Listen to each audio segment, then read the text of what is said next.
इथे मुंबई महापालिकेत सत्ता स्थापनेसाठी भाजप आणि शिवसेनेच्या हालचाली सुरू झाल्यात। मुंबईतील सत्ता समीकरणासह गट स्थापनेवर भाजपची चर्चा होईल। महापौर निवड, समित्यांसह सत्तेतील जबाबदाऱ्यांचं वाटप आणि इतर बाबींवर मुख्यमंत्र्यांची नेत्यांसोबत चर्चा होणार आहे। असं असलं तरी गट नोंदणीबाबत मोठा पेच सुटला। स्वतंत्र अस्तित्व टिकवण्यासाठी शिवसेनेनं भाजपसोबत संयुक्त गट न करता स्वतंत्र गट म्हणून नोंदणी करण्याचा निर्णय घेतला।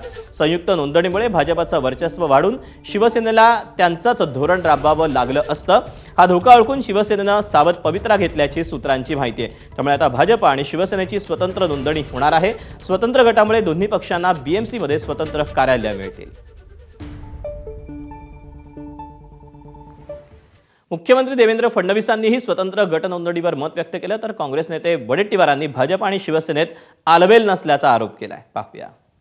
शेवटी सगळं गणित जे आहे, महापौर जर सोडले, महापौर आणि उपमहापौर, तर सगळे पद ही तुमच्या एकूण संख्येच्या किती टक्के तुमची पर्सेंटाईल तयार होतं याच्यावर तुम्हाला पुढची पदं मिळतात।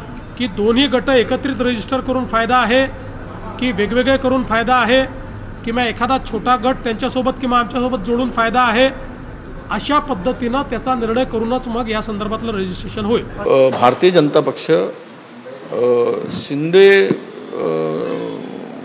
म्हणजे शिवसेनेला शिंदे साहेबांच्या ते स्टँडिंग कमिटी किंवा महापौर देण्याची त्यांची तयारी दिसत नाही आणि त्यामुळे एकेका सोबत असलेल्या सरदारांचे सुपे बरखास्त करायचे आणि आपली गादी मजबूत करायची, हे सगळं पद्धतशीरपणे चाललेलं आहे। महापालिका निवडणुकांच्या नंतर सर्व राजकीय पक्षांचं लक्ष सध्या आगामी जिल्हा